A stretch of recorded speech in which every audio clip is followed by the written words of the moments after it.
Sénégal, aussi appelé le CEDES, c'est un partenaire dans le domaine de l'entrepreneuriat, c'est-à-dire que c'est une organisation patronale, mais pour micro-entreprises, très petites entreprises. Dans l'association, il y a des moyennes entreprises et quelques plus grandes entreprises, mais il n'y a pas de très grandes entreprises, on s'entend. C'est la 4e association patronale au Sénégal, avec autour de 115 unités, ce qui représente environ 5000 membres. Donc, ils ont pris une place importante depuis quelques années, puisque ça fait 4 ans seulement qu'ils sont là. C'est encore jeune. Mais ils prennent leur place au Sénégal parce qu'ils ont beaucoup de dynamisme à l'intérieur de l'association. C'est appuyé par l'État ou est-ce qu'il y a des subventions? Il y a des appuis extérieurs? Zéro subvention.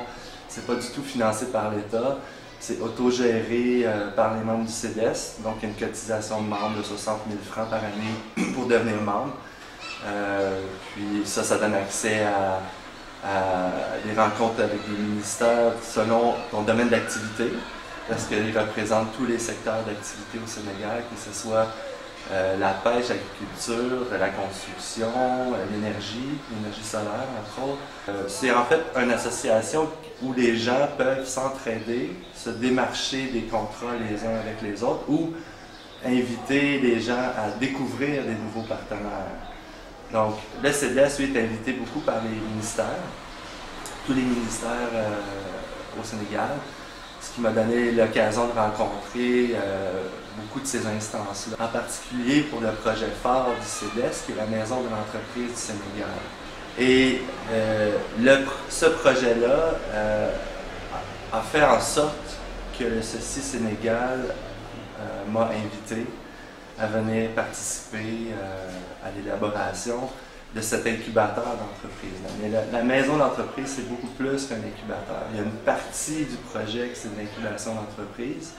Pour ceux qui ne savent pas ce que c'est l'incubation d'entreprise, dans le fond, c'est une entreprise qui vient dans les locaux être supportée par des professionnels dans différents domaines, que ce soit en comptabilité, en marketing, en différents aspects, les aspects légaux, tout ce qui entoure finalement un projet d'entreprise. C'est beau avoir son cœur de métier puis être bon, par exemple, en agriculture, mais quand on décide d'être entrepreneur, d'avoir son entreprise, mais c'est aussi tous les autres volets qui sont impliqués dans l'élaboration d'une entreprise. L'État a été très clair, ils veulent supporter le projet. Le FMI veut aussi supporter le projet parce qu'ils cherchent une stabilité dans le pays, ils veulent que les jeunes puissent travailler. C'est beaucoup porté sur l'employabilité des jeunes qui créent leur propre emploi, mais qui génèrent aussi des nouveaux emplois.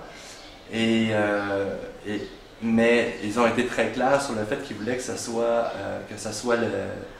le secteur privé qui mène le bal. Moi, je suis arrivé le 11 octobre dernier pour un mandat de 8 mois, donc je termine dans 2 jours. C'est vraiment la fin de mon mandat.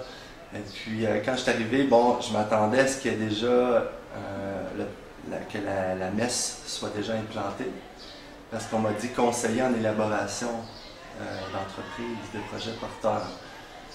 Mais comme il n'y a pas encore de maison d'entreprise, c'était vraiment faire une étude de faisabilité. Donc on a commencé par ça. Il y avait déjà du boulot qui avait été fait par le comité scientifique qui travaille au projet de la maison d'entreprise, qui ne sont pas des membres du CEDES. C'est vraiment un comité extérieur avec des gens invités qui ont de l'influence ou qui ont un intérêt marqué pour le projet, puis qui ont décidé de s'impliquer. Le projet, on l'a porté devant différentes instances, puis on a travaillé plus particulièrement avec la direction des petites et moyennes entreprises, qu'on appelle ici la DPME, pour aller chercher en fait justement l'influence politique. Ils sont très près du politique, tandis que nous, au CEDES, on est plus dans l'action entrepreneuriale. Donc, on a été jumelés, si on peut dire, avec l'accord du FMI, avec ces partenaires-là. Ils trouvaient que ça faisait du sens qu'on fasse un mariage de raison, quoi, si on veut. Le projet avance très très bien. On a soumis une excellente étude de faisabilité qui a été faite en partie par un consultant qu'on a invité et que moi j'ai supporté aussi avec au départ un business case, une plus petite étude de faisabilité.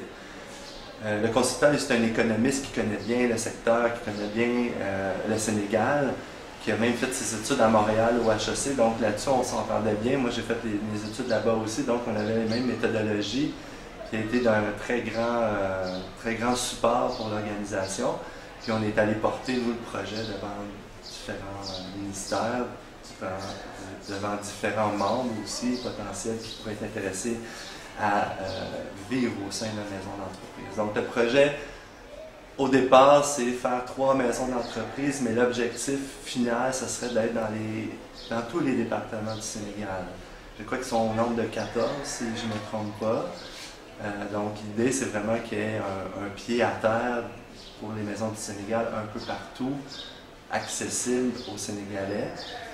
Et puis c'est ça, pour l'instant on n'a pas terminé le projet, mais c'est sur la bonne voie, ça devrait se faire en 2017 selon les estimés internes des experts, des professionnels, des différents acteurs. Mon rôle principal au sein du CEDES, c'était de faire du renforcement de capacité, à tout le moins pendant, je dirais, 2 à 3 mois où ça a été très intensif. Il y avait jusqu'à 2 à 3 formations parfois par semaine, mais de façon régulière, au moins une par semaine, qui tournait autour de l'entrepreneuriat. Donc, il y a eu des ateliers pratiques libres, où les gens, avec leur idée d'entreprise, soumettaient leurs problématiques ou leurs questions vis-à-vis différents aspects de l'entrepreneuriat. Puis moi, j'essayais d'y répondre avec mes connaissances en gestion de différentes manières. Mais souvent, c'est aussi des petites choses pour les faire débloquer. Ils ne sont pas tous au même niveau, mais en faisant des ateliers pratiques, ils s'aidaient les uns les autres, puis on pouvait compléter avec aussi les connaissances des uns et des autres. C'était fort intéressant, c'était très bien reçu, les gens ont beaucoup aimé. Sinon, j'ai fait des formations dans le renforcement de capacité, beaucoup autour des technologies de l'information. Parce que, bon, ici, l'Internet, on est rendu à la haute vitesse.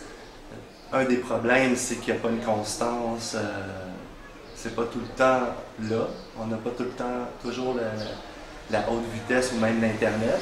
Mais quand on l'a, ça fonctionne quand même assez bien. Puis on est capable de faire de la vidéoconférence, on peut faire du partage d'écran à distance, par exemple, comme avec un logiciel comme TeamViewer, ou travailler en collaboration avec des outils comme Google Drive en particulier, pour partage de documents, mais aussi partage d'agenda. Donc, je leur ai montré comment utiliser ces outils-là, par exemple, synchroniser les agendas des uns et des autres pour ne plus manquer de rendez-vous, pour que les gens soient au courant, et si quelqu'un doit annuler, tout le monde le sait en même temps. Donc, ça a amélioré l'efficacité grandement de l'organisation d'apprendre ces outils-là, assez simple à s'approprier. Mais bon, il faut quand même le pratiquer. Puis là, on leur donnait finalement la chance aussi de le pratiquer. Donc, tu as une plage horaire où là, c'était là pour ça. Et ça a été très bénéfique à plusieurs égards.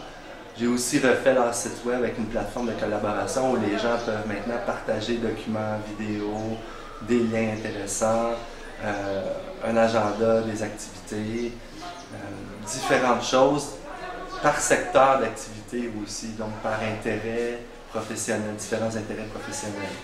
On a fait aussi plusieurs activités de team building qu'on appelle chez nous, c'est-à-dire des activités où on apprend à se connaître et à créer une synergie dans l'équipe pour que l'équipe apprenne à travailler ensemble de façon performante.